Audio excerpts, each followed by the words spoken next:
Hello and welcome to Encouraging Others in Loving Jesus. I'm your host, Kim Smith. This is episode 357, the primary element of proper worship.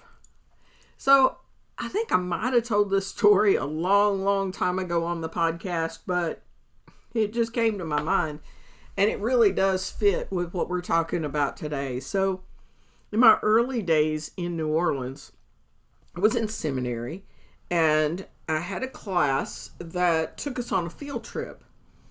And when they took us on a field trip, we ended up in a funeral home for many reasons. But when we went into this one just incredible room in this funeral home that I've now been in hundreds of times, but that was my first chance to go in there.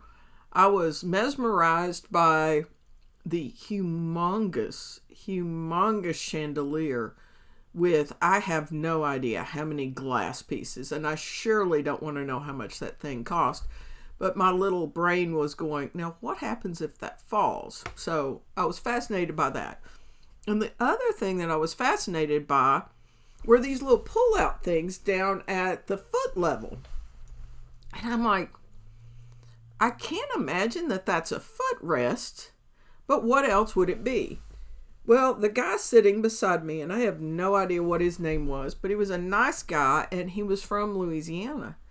And I'm like, when we had an opportunity, I'm like, hey, what in the world is that? And of course, him growing up in this culture, he knew that that was a kneeling bench that underneath the pews that folds down for those who are Catholic who want to kneel during certain prayers of the Catholic Mass. And yeah, I felt a little dopey because I didn't know, but I grew up in a culture where we only had one small Catholic church, and I had never even been inside of it, even though one of my closest friends was a member of the church, but I just didn't know. And when I was looking at today's lesson, and I was looking at the scenario that happened, I thought about the fact that if we walk into the worship services and or faith traditions of those that either worship God differently than we do or worship a different God, we can easily not know what's going on. Sitting through Catholic Mass now for, I cannot tell you how many times, with being a bereavement coordinator in hospice, I have seen so many elements that I've gotten a little bit more used to it, but I still can't participate even if I would want to. I don't know the liturgy. I don't know the words. I don't know exactly what's going on. The same thing for the Jewish faith. So I've been to, with the first part of my career, I went to a lot of Jewish graveside services. And I was mesmerized by the whole process. I was mesmerized by the fact that you would walk into the graveyard and you would see these rocks on the tombstones, just small rocks. And I've never seen that before. And then you would get to the Jewish graveside, and with at least some of the services, you would have a shovel. And whenever the casket was lowered down, the Jewish family members would be the first to pick up the shovel and to place usually 1 to 3 shovelfuls of dirt on the casket. And you could hear that sound. I'll never forget that. Well, at least one of the services, they opened it up not only for the family, but everybody who was there. So I ended up getting to participate in this ritual that's part of the Jewish faith. And one of the parts that I'll never ever forget is you can't hand the shovel to the next person. You have to put it back in the dirt. They have to pick it up and put their shovelfuls and then place it back in. You know, being in those different type of situations, I've just learned how little I know about other faith traditions. And that's kind of the point when we talk about today's storyline. So we've spent the last couple of weeks in 2 Kings 17. And we've been in the divided kingdom of Israel now for years, I think. But right now we are in the northern kingdom right as the captivity is beginning. They have made a mockery of God and got his commandments for so long. And this is the end of their road, at least inside of their land as they were used to it. And so what I'm going to do, though, we're going to pick up in 2 Kings 17:16. But I want to read the first 15 verses because I want to set the stage. And then we will dive in. Last week, we talked about the very last verse, be verse 15, in this intro. And what we talked about, and you can go back and listen to episode 356, we talked about worshiping of worthless idols makes us worthless. That's exactly what the text said in that case. And any idol is worthless because any little g God is not the true God. And so that's what we talked about last week. And first week, we talked about Hoshea, who was the king of Israel at that time, and the fact that he did what was evil in the Lord's sight, but not to the same extent as the kings who ruled before him. And we talked about the fact that God's not grading on a curve. Just because he didn't do as bad as the other guys did not mean that he was righteous in God's eyes in any way, shape, or form. So I'm going to read through that. Then I'm going to read through the scriptures that we're going to focus on in the last few scriptures, 35 to 41 or 37 to 41. Those are going to be our focus. Because as I've read through this and I've seen that they were bringing in people to teach those that had been invited into the land when the Israelites were taken away, they invite people in, a priest in particular, to teach them how to worship God properly. What hit me was the primary element of proper worship. And we're going to talk about that. So our weekly engagement feature, I'm going to go ahead and say it before we start. And that is, if the Lord were to grade your worship focus right now, not just when you're physically in a sanctuary, but like right now, what grade would you receive and why? So let's jump into this.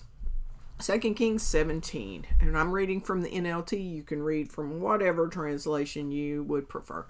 Hoshea, son of Elah, began to rule over Israel in the 12th year of King Ahaz's reign in Judah.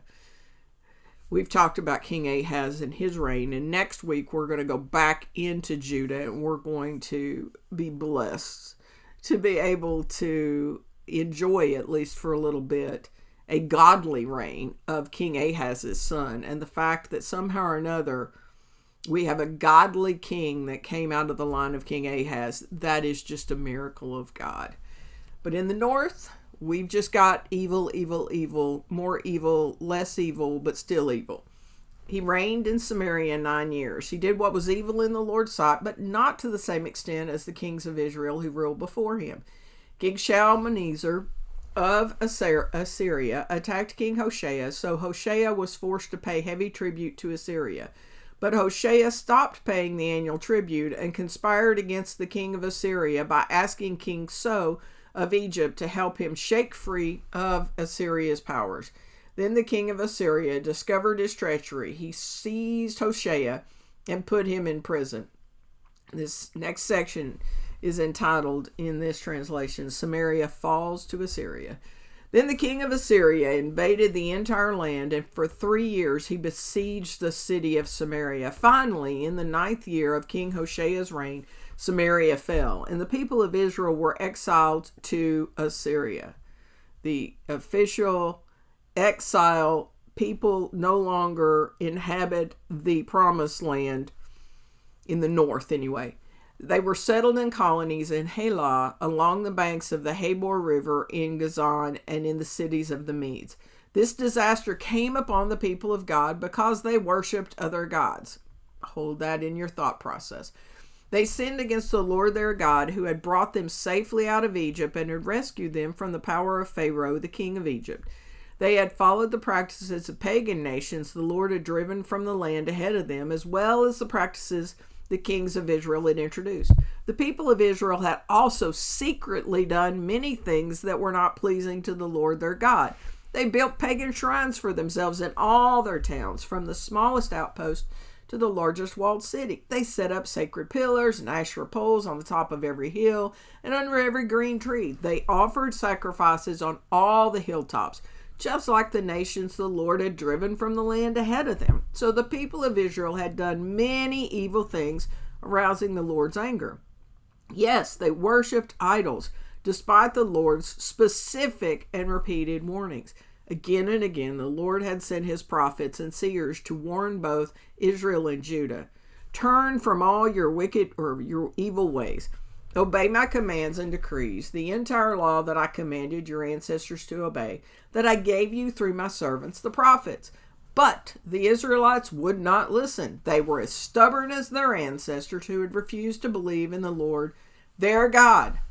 This was our focal verse last week. They rejected his decrees and the covenant he had made with their ancestors, and they despised all his warnings. They worshipped worthless idols, so they became worthless themselves. We become what we worship. That's what we talked about last week. They followed the example of the nations around them, disobeying the Lord's command not to imitate them. And then we jump into this week's scriptures. They rejected all the commands of the Lord, their God, and made 2 calves from metal. They set up an Asherah pole and worshiped Baal and all the forces of heaven.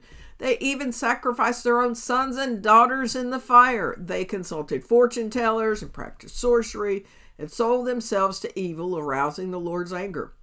Because the Lord was very angry with Israel, he swept them away from his presence. Only the tribe of Judah remained in the land. But even the people of Judah refused to obey the commands of the Lord their God, for they followed the evil practices that Israel had introduced. The Lord rejected all the descendants of Israel. Excuse me. Sneezes come to podcasters too. Here we go. We're still in verse 20. He punished them by handing them over to their attackers until he had banished Israel from his presence. For when the Lord tore Israel away from the kingdom of David, they chose Jeroboam, son of Nebat, as their king. But Jeroboam drew Israel away from following the Lord and made them commit a great sin. And the people of Israel persisted in all the evil ways of Jeroboam, and they did not turn from these sins, until the Lord finally swept them away from his presence, just as all his prophets had warned. So Israel was exiled from their land to Assyria, where they remain to this day. And now we enter the final section, and its heading is Foreigners Settle in Israel. And this is where our focus is going to be. The king of Assyria transported groups of people from Babylon, Cutha, Ava, Hamath, Sepharvaim, that one I'm not sure about. Close enough. And resettled them in the towns of Samaria, replacing the people of Israel. In other words, a bunch of foreigners were brought in and given or placed in the land flowing of milk and honey that had been promised to the Israelites. The Israelites went into captivity, and others were brought in to take over their land.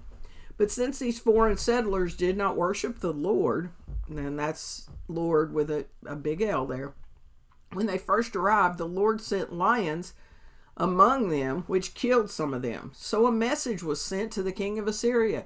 The people you have sent to live in the towns of Samaria do not know the religious customs of the God of the land. He has sent lions among them to destroy them because they have not worshipped him correctly.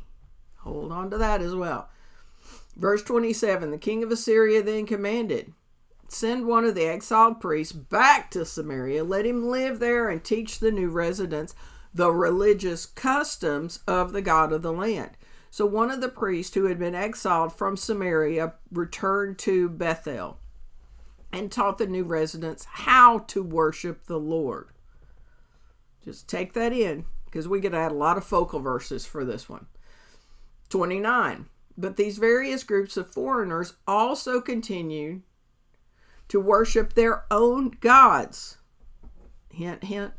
In town after town where they lived, they placed their idols at the pagan shrines that the people of Samaria had built. Those from Babylon worshipped idols of their god Succoth Benoth. Those from Cutha worshipped their god Nergal, and those from Hamath worshipped Ashima. The Avites worshipped their gods Nibhaz and Tartak, and the people of Sepharvaim, that's better, I did better this time, even burned their own children as sacrifices to their god Adramelech and Anamelech. These new residents worshipped the Lord, but they also appointed from among themselves all sorts of people as priests to offer sacrifices at their places of worship. And though they worshipped the Lord, they continued to follow their own gods according to the religious customs of the nations from which they came. And this is still going on today. They continue to follow their former practices instead of truly worshiping the Lord, obeying the decrees, regulations, instructions, and commands he gave the descendants of Jacob, whose name he changed to Israel. Verse 35, we're into this last little section. For the Lord had made a covenant with the descendants of Jacob and commanded them, do not worship any other gods or bow before them or serve them or offer sacrifices to them, but worship only the Lord, who brought you out of Egypt with great strength and a powerful arm. Bow down to him alone and offer sacrifices only to him. And we're in verse 37, and this is our section, our focal section. Be careful at all times to obey the decrees, regulations, instructions, and commands that he wrote to you. You must not worship other gods. Do not forget the covenant I made with you, and do not worship other gods. You must worship only the Lord your God. He is the one who will rescue you from all your enemies. But the people would not listen and continued to follow their former practices. So while these new residents worshipped the Lord, they also worshipped their idols, and to this day their descendants do the same. So, our title is The Primary Element of Proper Worship. And if the title hadn't been too long, it would have been The Primary Element of Proper Christian Worship, which is more appropriate. What is the primary element of proper worship? Hopefully you got it, because at almost every point in the scriptures that I just read, I was very strong in the emphasis. Think of verse 37, the last part. You must not worship other gods. 38. Do not worship other gods. 39. You must worship only the Lord your God. What is the primary element of proper Christian worship? It is that you worship only God. With them, they had a priest who came in to teach them the elements. Just like I talked about me being lost in a Catholic mass back in the day, or in the funeral home where the kneeling bench was pulled out, because it was new to me. I had no idea what that was. And in the Jewish funeral. But as this priest came in, he could teach them the elements of worship. He could teach them what the sacrifices meant. He could teach them how to pray. He could teach them that the priests were to read the scriptures and they were to participate and how they were to participate. But they can do all of that. In other words, they can play church. But that does not mean that they have truly worshiped, because the only way to properly participate in Christian worship is to have your heart wholly, WHOLLY, surrender to the Lord. That is the only way of proper worship.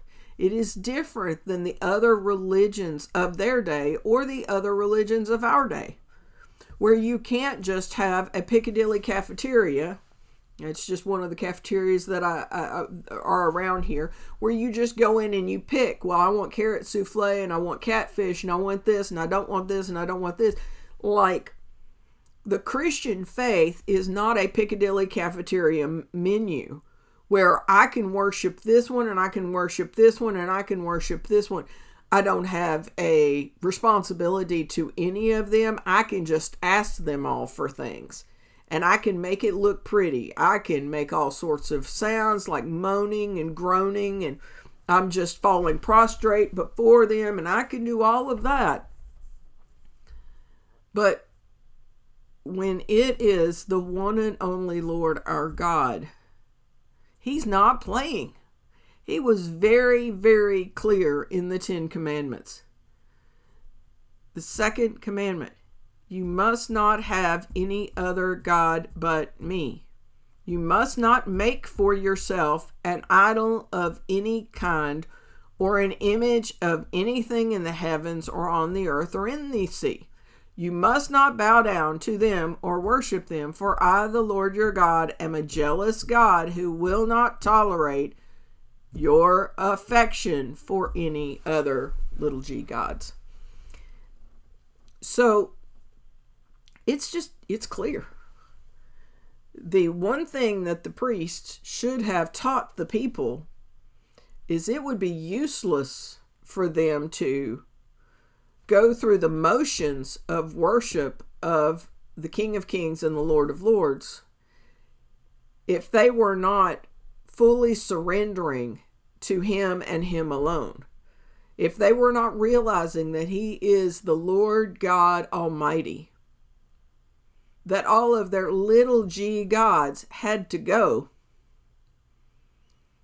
it was purposeless. They were trying to avoid being eaten by lions. I get that. But it would have made some sense that either you surrender wholly to the God of this land, which is the God of the universe, who is the God of all lands, or you leave the land. Because He's not taking part way. He's not going to be a God on the menu. He is the full menu. He is enough. He is the one and only. He is the true God. He is the omniscient one. He is the omnipotent one. He is the God who reigns. He is the God who has been and always will be. And how does this apply to us? Because we're not being chased by lions, because we're practicing worship in the wrong way. Well, how it applies to us is every last one of us have the tendency to have our own little g gods. Maybe they're not physical in form. Maybe we do not have idols, or maybe we do, because I know of many people who do, because they have these statues that have a religious connotation, and they believe that they have this mystical power in themselves. No, they're idols. They're idols. It's idol worship.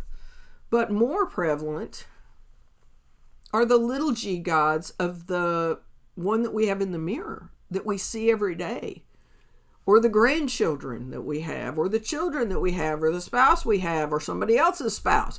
Like, we can get all off focus. And instead of being fully committed to worship, and worship is not just during a worship service or while you're listening to praise music. Our lives are to be living sacrifices, holy and acceptable to Him. In the midst of our daily life, we have this same temptation to put our focus, to put our attention, to put our affection on little g gods above and beyond the Lord our God. Just yesterday, I had a moment where I was confronted with, do I stay the line and do exactly what I know the Lord has called me to do, and risk something very precious to me? Or do I compromise? And by God's grace, my immediate response was what it should have been. But I don't think I do as good a job when I'm not in that almost like testify moment. That's my personality. Like, push me up against the wall and I should give you the right answer. But my dangers are more in the daily, of when I put myself on the throne and I make decisions for myself, not in any way specifically thinking about, will this honor the Lord? But my little g God is me and my control and my thinking I've got it figured out. So with you, we go back to the weekly engagement feature. If the Lord were to grade your worship focus, and I don't mean just while you're sitting in a worship service, I mean as a life, as a living sacrifice, holy and acceptable to Him, what grade would you receive today and why? That's the challenge, because we can look at the northern kingdom of Israel and they were a mess and a mess and a mess and a mess and a mess. Like, there's no doubt about that. Because he was the least of the messy kings and he was still bad, bad, bad. And the people around him were bad, bad, bad as well. And we can look at them and think, oh, we have nothing in common with him. And yet we may have idol factories in our heart, in our homes, in our bank accounts, in every way, shape, or form. We may be trying to do the Piccadilly cafeteria menu of worship when it comes to our lives. And that is not acceptable. We are to worship the Lord our God and Him alone. I pray this moment, dear Father, help us to love you with all of our, all of our heart, soul, mind, and strength. In Jesus' name we pray. Amen. Thank you so much for tuning in. I'm not going to kid with you. I'm really excited to head back to the Southern Kingdom next week and to get to talk about Hezekiah, because I really like King Hezekiah. He was not a perfect man, but compared to some of these others, he really did a great job, and he honored God with his life and his choices. And so, join me for that. But let's learn from Hoshea. Let's learn from the idol factory in the north. And let's not follow in their footsteps. Let's worship the Lord our God with all of our heart, with all of our mind, with all of our strength, 24/7, 365, till we meet Jesus. And just remember, it's always a trust and obey kind of day.